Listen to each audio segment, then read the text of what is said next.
Welcome back to Big Dreams and Little Things. And this week we're having a reflection on episode 19, which was how mindfulness can unlock your creative flow.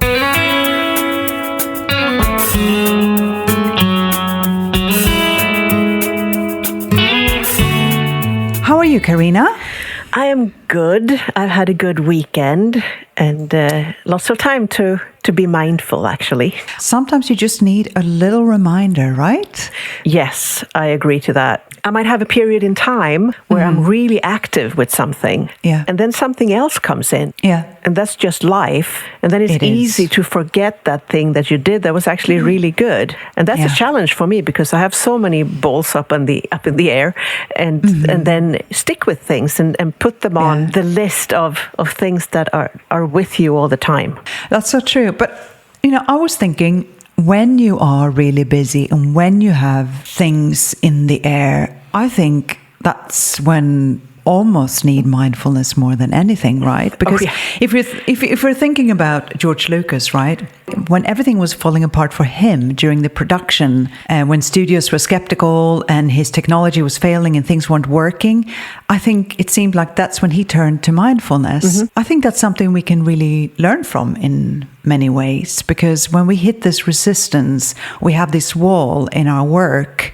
When you, a lot of times, maybe you sit and you're learning, or when you're writing a song, or you're writing and you're like, nothing's coming. This is just so boring. Take 2 minutes and just be mindful. If we stop at that point, we're going to get so much more out of it. So I'd like to give a challenge to our listeners that if you feel stuck in what you do at any time in the day at all, try just to pause and breathe. And if you focus on the breath for just a short while and just become aware of everything around you, what sounds can you hear? Is there a dog barking? Can you smell the coffee? Can you feel the pen between your fingers or the keyboard under your fingerprints? Just little things like that.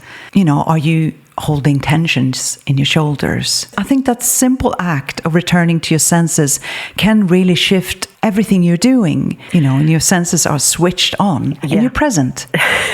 When you notice you have like your shoulders up against your ears and like, well, maybe I need to do some changes here, And actually, I have a suggestion because this Saturday or last Saturday, I actually put up on Instagram a 45-second practice of breathing.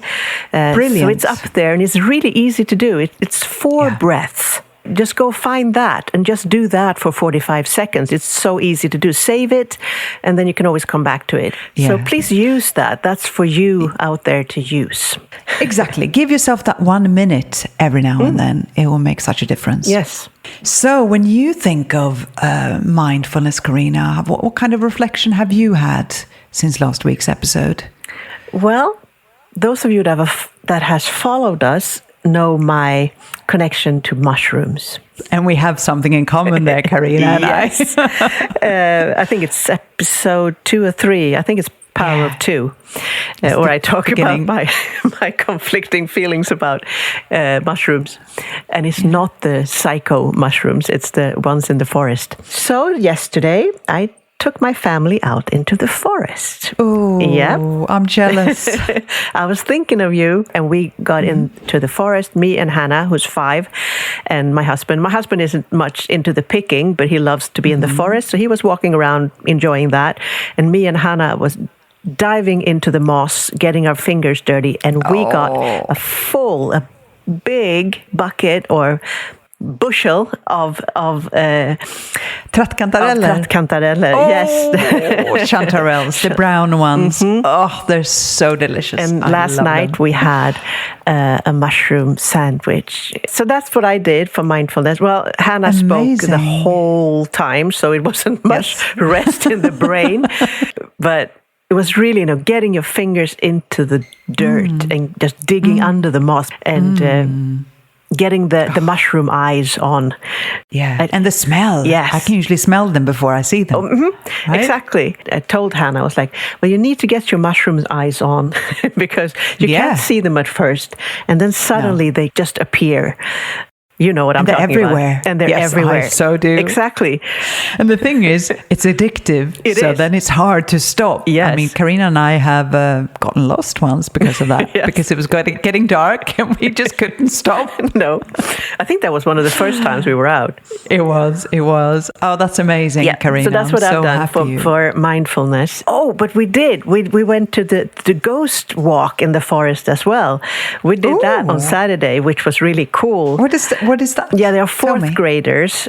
They do a little trail in the forest with ghosts, and some of the kids too had dressed up like ghosts. And we went on the tour, which was in the afternoon. And then as soon as it got dark, they were a little bit spookier.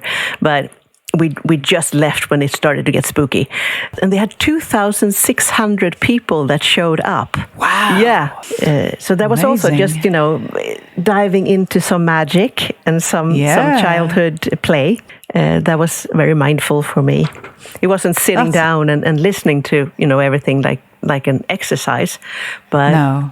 Yeah. No, but it doesn't have to be that, right? I mean, I usually use my morning walk because I go in the forest. It's lovely and you just hear the birds and the sound and the smell, the trees. And that's mindfulness. Yeah. You being present, that's what it's all about. This week, we didn't get much feedback, but we got a question from one of our listeners, Karina, didn't we? Yes, we did. And we love to get these reflections back. We have a question from Sofia in Sweden.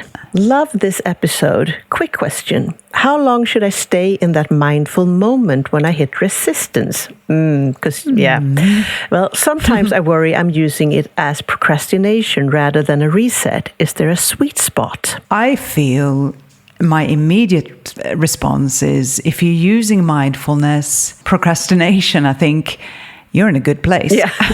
I think you're winning, right? Mm-hmm. I think procrastination is almost like an opposite to being mindful, because when we procrastinate, we think about the future and you're worrying about outcomes of things, or you're doubting yourselves usually, right? You're feeling overwhelmed rather than present. When your worry creeps in, that you're just avoiding the work feeling, if you breathe into that feeling, and then when you're breathing out, just let go of all that stress and the worry you're feeling about what you're doing. I think just let them go, let them dissolve. If you're really present, and I've thought of this so many times when I have a headache, when I'm not feeling well, it's almost like the headache disappears. Mm-hmm.